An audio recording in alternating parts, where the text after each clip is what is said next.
Good afternoon, Imani. Thank you for coming on Sports Talk with C. Thank you for having me. Of course. So tell us who you are and where you're from. My name is Emani Resto. I play basketball. I currently attend St. John Vianney High School, and I'm from Jersey. Ooh, Jersey. What part of Jersey you from? And what is the Um, basketball culture there? I'm pretty much back and forth between Newark and Roselle. Um, in Roselle, the basketball culture isn't too prominent, but in Newark, is very much like in your face, aggressive. Um, but I think that's just Jersey all around. Basketball needs Jersey, so Yes, it is. I love Jersey. My favorite rapper's from Jersey, so I can't really. Well, one of my favorite rappers is from Jersey. So, what was one of the reasons that you picked up a basketball?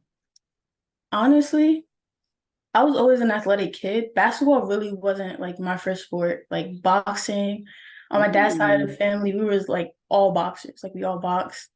Um, I didn't really start playing till I was 13, ooh. but I grew up like watching movies like Coach Carter, Johanna Man, loving basketball, blue chips. Right. So I think that right there stemmed and like the and one mixtapes. Like I used to sit on the Okay. porch for the basketball, just trying to get the moves down like them. So I think that what really sparked me right there.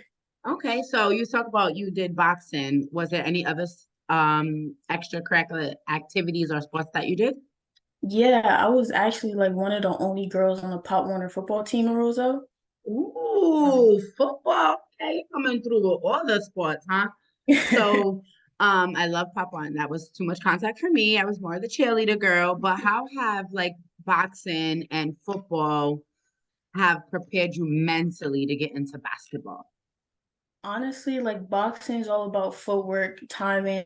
I think that translates into basketball because without the footwork and the right timing, like you can't really execute as well as you want to. And kind of that mentality in football, just like I'm running through everybody, like I that know comes that's in right. handy with basketball. So I think that right there is like a big takeaway from me for sure. Okay, all right. I love that the way that you look, especially the running through people because I'm like more of a inside girl. So I love, being in the paint and running through bodies and getting you a basket. But tell me about like who do you look up to when it comes to basketball and then who would you look to like for moves or someone that you admire their game?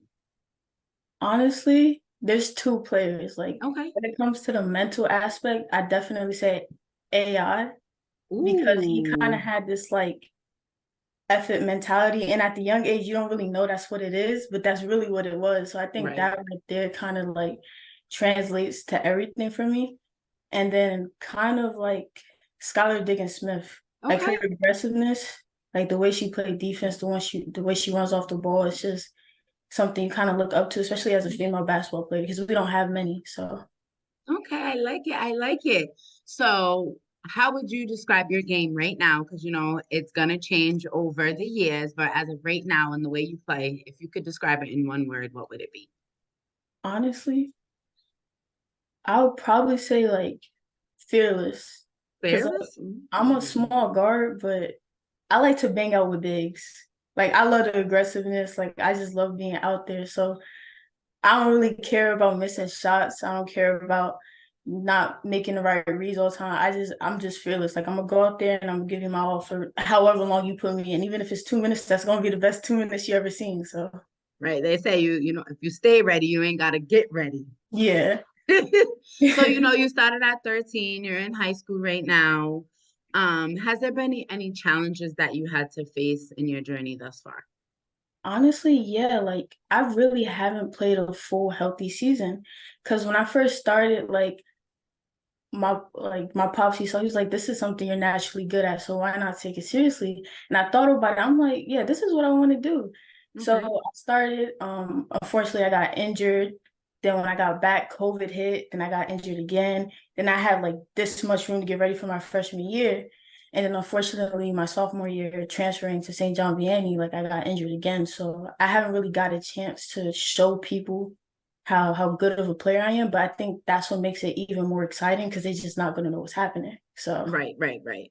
And how did you get through those injuries? Because you said that you had three already, and a lot of people either come back from it strong, come back from it, still wanting to play, but you seem like you're full force and just ready to show everybody, coaches, players, teammates, that I'm ready to go. What kept you in that mindset to keep going after your injuries? Honestly, I would say a lot of it would be family and like the coaches that I had around me. And then most of it too would be like my personal hunger. Because like Okay. family plays a big role into it. Like they would tell me like this is something that you want to do. You gotta put everything into it because you don't want to like something happen, you stop playing and say, I wish I would have done more. And that's one thing I don't want to do. And then like my own personal hunger, like even when I was injured, I would still like watch games. Like my team's playing, I'm watching the game, I'm writing stuff down, seeing how they play their defense, who likes to shoot where, like stuff that they lack on. So that's just something I'm really big on. And I feel like that helped me a lot. Nice. That's what I like to hear, that you still want to continue playing ball. I love basketball. So, you spoke about being hurt and watching the game still and trying to contribute to the team as much as you can.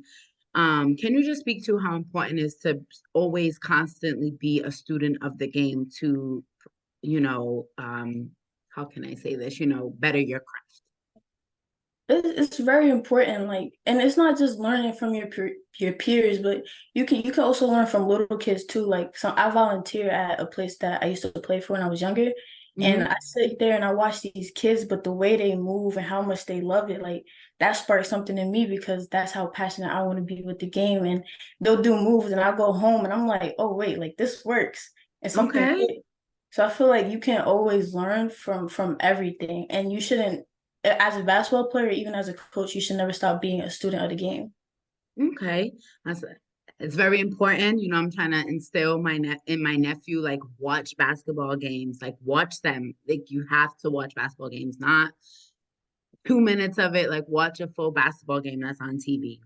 Pop, not Pop Warner, like rec league, NBA, WNBA, college. Always watch basketball because he's doesn't do that. But I'm definitely trying to get him into the habit of watching basketball games. And you also spoke on about your coaches, excuse me, being there for you through your injuries. Can you just speak to about how important it is to have a coach that cares for you on and off the court?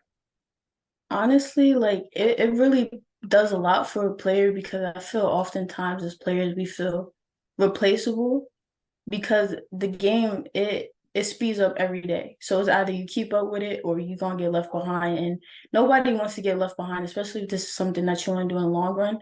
So having those people in your life, especially coaches that are willing to help you out and meet you halfway and go above and beyond for players really means a lot for to I feel like to anybody really. To anybody, right? Yeah.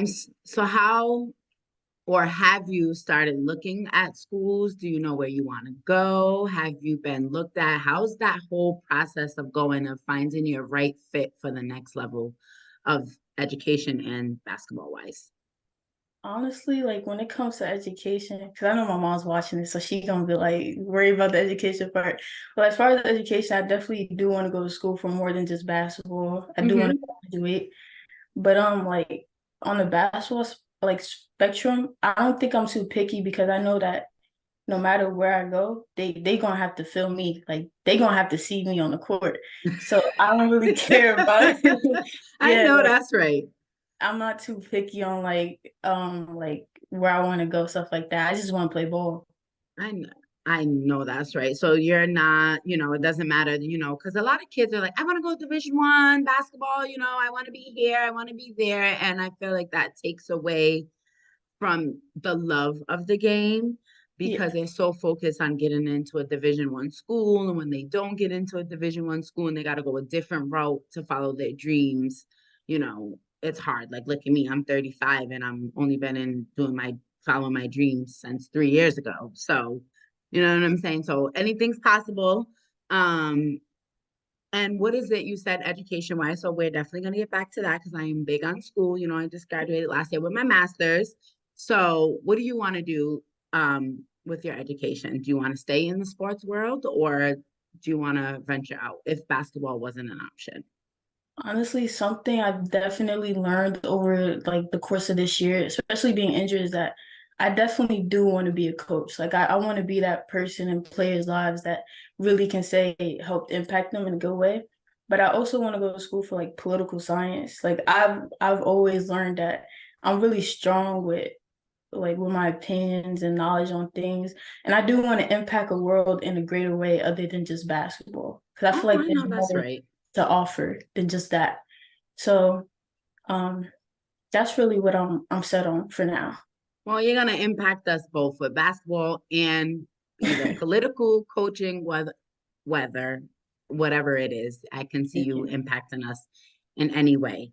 If you were given 24 hours to work out with anybody, who would it be? Olivia Miles.